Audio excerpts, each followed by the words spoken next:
Halo, perkenalkan nama saya Adile Raifah Mangkamarini dari program studi perencanaan wilayah dan kota. Di sini saya akan menjelaskan terkait identifikasi karakteristik guna lahan dan kegiatan di Kota Bandung. Menurut Doxiadis, proses perkembangan kota memiliki dua bentuk dasar, yaitu pertumbuhan dan transformasi.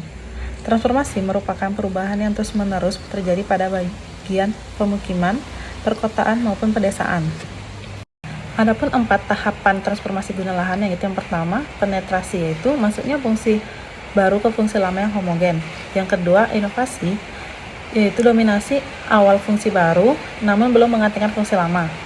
Yang ketiga, dominasi, yaitu fungsi baru yang mulai menguasai proporsi penggunaan. Dan yang terakhir adalah suksesi, yaitu pergantian total fungsi lama menjadi fungsi baru. Beberapa permasalahan perkotaan yang sering terjadi yaitu transformasi sering tidak sesuai dengan rencana tata ruang. Ketidaksesuaian atau transformasi ini sangat berpengaruh pada kehidupan masyarakat, baik dari segi sosial, budaya, ekologi, ekonomi, bahkan perubahan struktur kota. Diperlukannya kebijakan penata gunaan lahan agar memaksimalkan efisiensi dan manfaat sosial. Selanjutnya, guna lahan dan kegiatan. Guna lahan dapat didefinisikan sebagai fungsi dominan ketentuan khusus yang ditetapkan pada suatu kawasan. Sedangkan kegiatan yaitu aktivitas pemanfaatan ruang pada persil. Kegiatan penduduk dalam memanfaatkan lahan dikelompokkan sebagai blok perumahan, komersial, industri, ruang terbuka hijau, ataupun kawasan lindung. Survei ini bertujuan untuk mengkaji kesesuaian antara guna lahan dan kegiatan melalui pemahaman sistem, karakteristik guna lahan, dan variasi kegiatan. Dengan sasaran yaitu teridentifikasinya karakteristik guna lahan di Kota Bandung, teridentifikasinya variasi kegiatan dalam tiap guna lahan, dan teridentifikasinya kegiatan yang berkembang pada tiap guna lahan. Di mana output dari survei ini yaitu laporan hasil survei dan yang dapat digunakan sebagai bahan perencanaan tahap selanjutnya.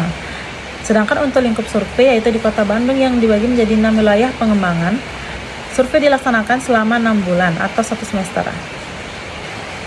Sebelum kegiatan survei dilaksanakan, ada beberapa hal penting yang harus dipahami, seperti memahami dan merumuskan masalah, menyusun kebutuhan data, menentukan populasi dan sampel, memilih dan menyusun perangkat survei, menentukan target area survei, melakukan survei lapangan, menjaga etika survei, mengolah data, dan menampilkan hasil data secara grafis ataupun tabel, dan yang terakhir adalah melakukan interpretasi awal.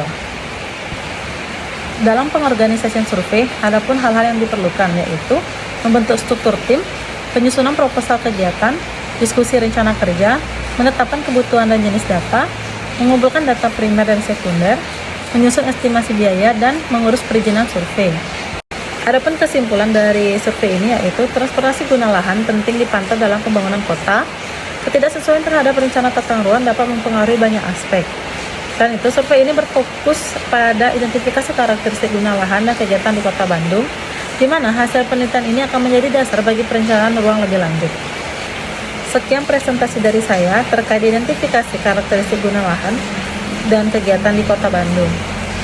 Saya minta maaf jika ada salah kata.